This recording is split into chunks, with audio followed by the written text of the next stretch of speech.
E aí galera, aqui é KM de Animes e voltamos mais uma vez com Baki, mais especificamente com Baki Guide Yuanji, capítulo 20, que sim, estava prometendo muitas mudanças, alterações na obra. Até mesmo o próprio autor tinha falado sobre o Hanada que iria aparecer, mas será mesmo que ele mudou tanto a obra assim, a ponto do Hanada aparecer agora, no momento que ele não é para aparecer? A gente vai ver esse capítulo por completo aqui. Ele está em formato RAW ainda, ele ainda não é uma versão completamente traduzida em português, mas eu estou trazendo pelo menos aqui parte aí desse capítulo para poder a gente conhecer e ver o que está acontecendo. Eu já sei o que se passa da história, como vocês sabem, eu li a Light Novel, mas para mim é uma surpresa, porque o próprio mangaka fez mudanças aqui e a gente vai comentar sobre isso. Mas enfim, simbora pro capítulo. Como bem sabíamos, no capítulo anterior nós vimos aí que sim, começou uma luta de Kuga versus outro cara no parque de diversões, a atual versão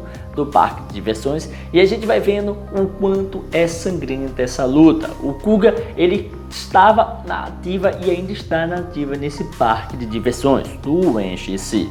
E ali vemos finalmente a luta que vimos na capa do capítulo de todo o mangá. Lembra uma luta que tinha perto de uma das rodas gigantes? Pelo que dá a entender, era o Kuga que estava lutando nessa luta em específico.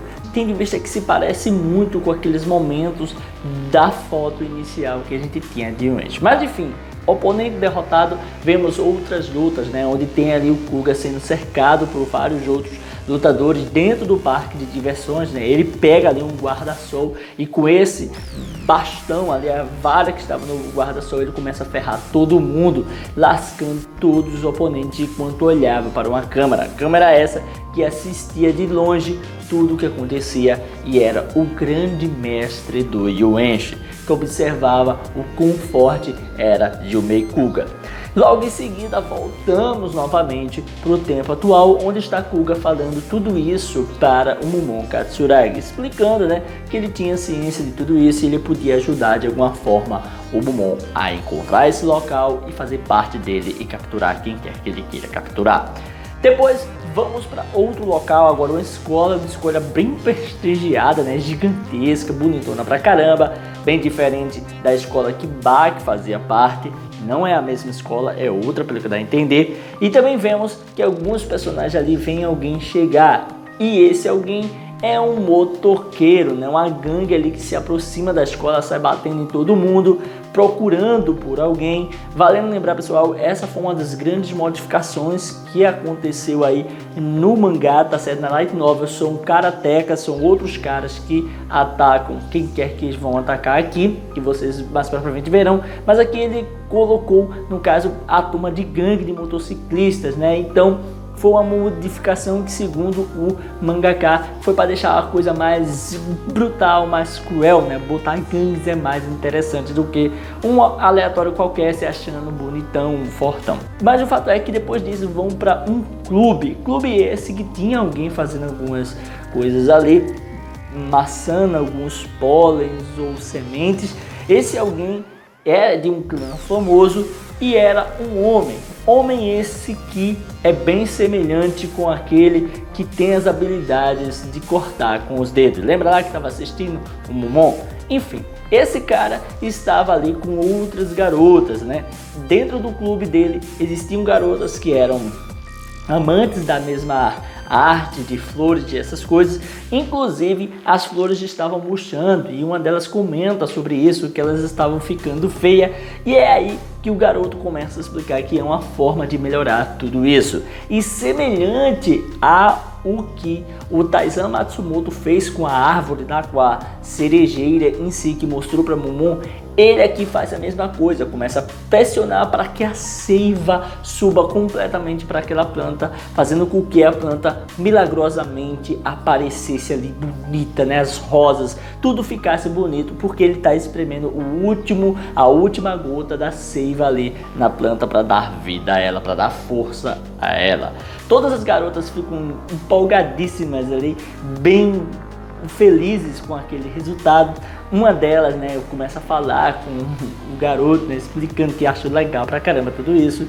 Porém, de repente, um dos delinquentes que estava lá com os caras da gangue acaba abrindo uma das portas ali e se apresentando e chamando ele para ir com eles, né? E sair do clube e ir para ter uma conversa ali. Mas ele não quer ir, ele meio que dá que se recusa, ignora o cara e várias coisas vão acontecendo. Uma delas é o cara tomar uma atitude drástica, que é pegar a perna de uma das garotas e puxar com tudo.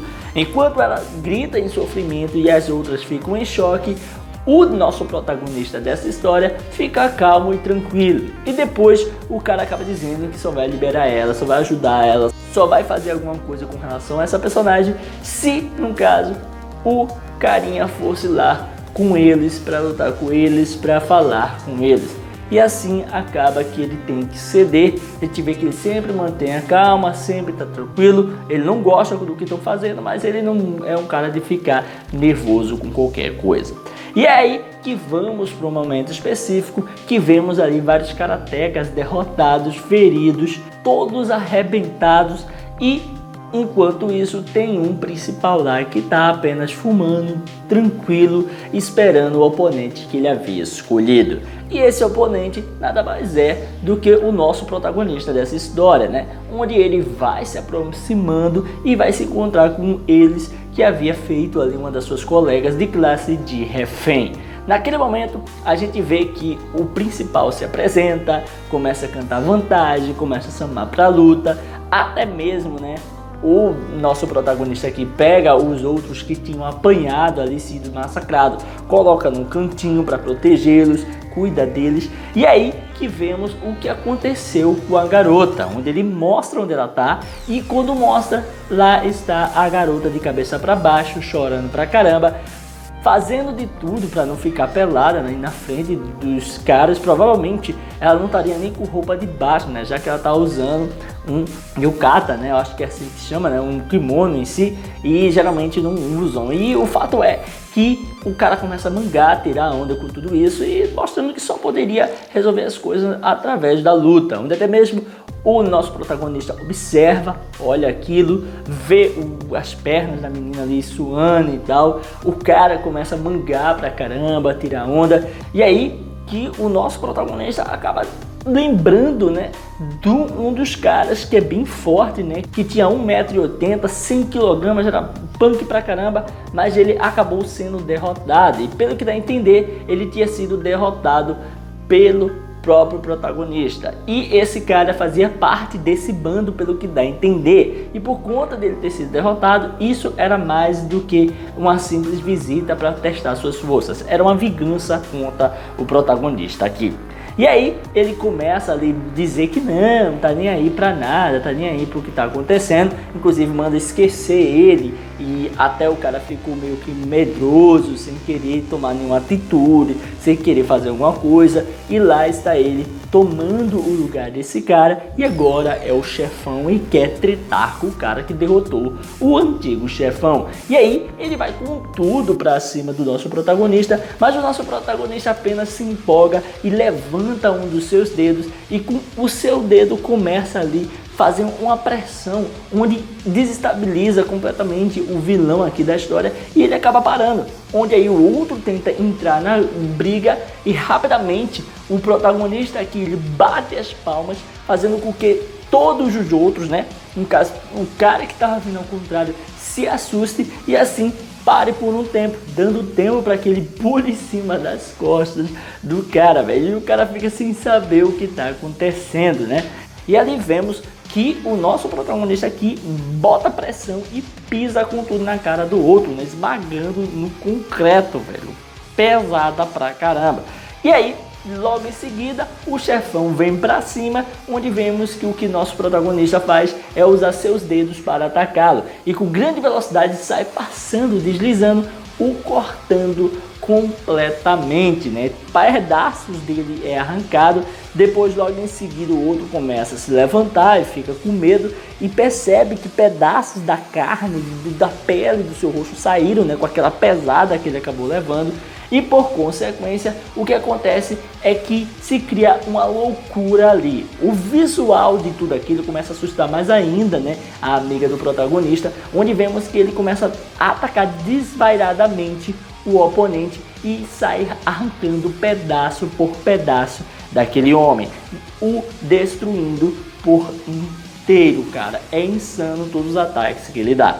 E no final das contas, o que acaba acontecendo é que todo o rosto, né, do cara ali fica completamente desfigurado, todo desfalecido. É horrível todo o visual que se acaba vendo ali, onde um deles fica morrendo de medo, o outro chorando, e a própria menina tem uma convulsão e acaba desmaiando. No final das contas, os dois são derrotados.